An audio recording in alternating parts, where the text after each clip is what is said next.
જય શ્રી કૃષ્ણ, જય માં મોગલ, હર મહાદેવ. કેમ છો બધા? મજામાં જશો. અને આજે આ જે ફૂલ વિડીયો મુકાશે એ આપણી ગાયનું ઘી કેવી રીતના, ગીર ગાયનું ઘી કેવી રીતના ગરમ કરી તે બતાવીશ.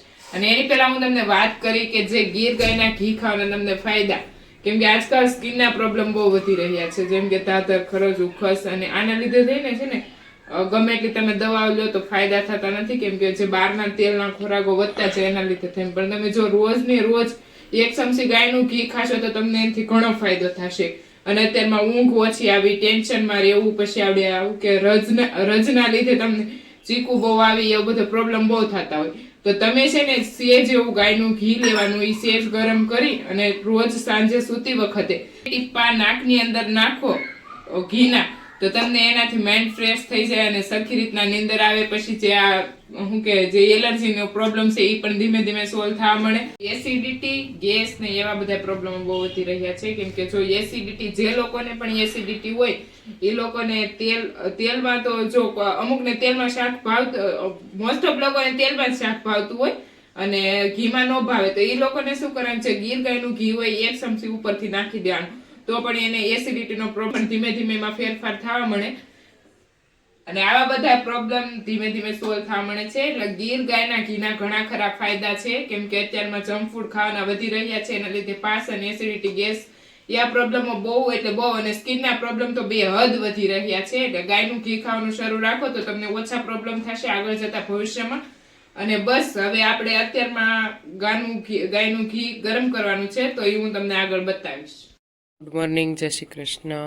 અત્યારે વાગે ગયા છે સવારના 6:45 જેવું થઈ ગયું છે, કંઈક વાતાવરણ જાવું છે. અને આજે આપણે કરવાનું છે ઘી ગરમ. મમ્મીએ માખણ કાઢવાની કોશિશ કરી છે ચાલુ. મમ્મી આજે માખણ છાશમાંથી કાઢે છે.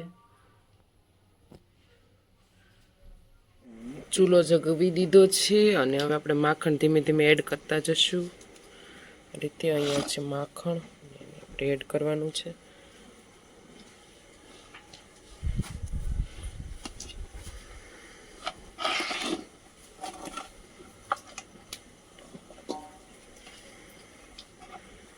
આ શિયાળાની ઠંડીમાં માખણ કડક સરસ થઈ જાય.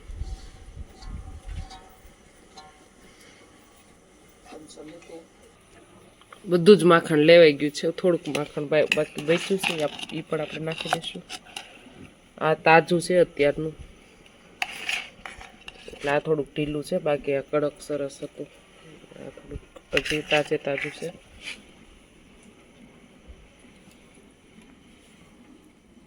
ધીમે ધીમે માખણ ઓગળે છે અને ગાયો પણ અહીંયા જો સાથે સાથે આ બાજુ બચ્ચા પાર્ટી બાંધેલી છે અને સામે મોટી ગાય છે, ગોરલ છે, પછી મોરલ છે, પછી ઓલી બાજુ જ્યાં છે ત્યાં બંસી અને ગૌરી, એને બેને બાંધેલી છે. અહીંયા રુદ્ર છે, પછી બંસી, સોરી રુદ્ર છે, પછી મોરલી છે, પછી ગોરલ છે, પછી મોરલ છે, અને પછી આગળ શિવ બાંધેલી છે. અહીંયા બધા ઈ છે અને સામે છે. સાથે સાથે થઈ છે અહીંયા ઘી ગરમ. અત્યારમાં આપણે ઘી ગરમ કરવા માટે રાખવે મૂકી દીધું છે. જો ઘી ગરમ થાય છે ધીમા ધીમા તાપે. બધું જ માખણ ઓગળીને હવે થઈ ગયું છે આવી રીતે, અને બસ હવે ધીમે ધીમે ગરમ થાય છે અને ઘીમાંથી કીટું બળતું જાય છે અને ઘી છૂટું પડવાની શરૂઆત થઈ જશે થોડી વારમાં. અને બચ્ચા પાર્ટી જો બધી ઉતાવળી થઈ રહી છે, કારણ કે મિલ્કિંગનો ટાઈમ થઈ ગયો છે, એટલે બધાને ઉતાવળ થઈ ગઈ કે હવે ક્યારે જાય. જો મોરલી જો ખેંચાવે છે. તો ધીમે ધીમે ઘી ગરમ થવા લાગ્યું છે અને અલગ પણ પડવા લાગ્યું છે. ગુડગુડિયા બોલે છે, ઘીના બોલે છે, અને જે કીટું હોય એમાંથી અલગ થવા માંડ્યું છે ઘી. 90% ઘી ગરમ થવા આવ્યું છે અને ભાઈ પણ જો જાગી ગયો છે અને શિવને લઈને જાય છે.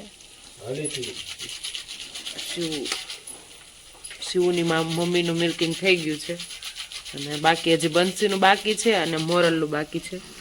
અને ઘી ગરમ થઈ જાય પછી આપણે મિલ્કિંગ કરવા જવાનું છે.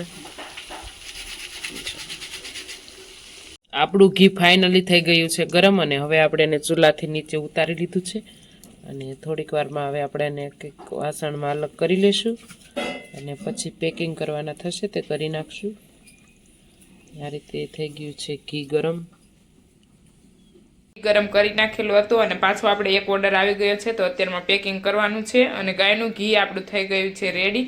અને કાલે ગરમ કરેલું હતું એટલે આજે એકદમ જાડું અને ખીણું થઈ ગયું છે. જો તમારે પણ ગીર ગાયના ઘીનો ઓર્ડર આપવો હોય તો અહીંયા કોન્ટેક્ટ નંબર આપેલો છે, ત્યાંથી તમે ઓર્ડર કરી શકો છો.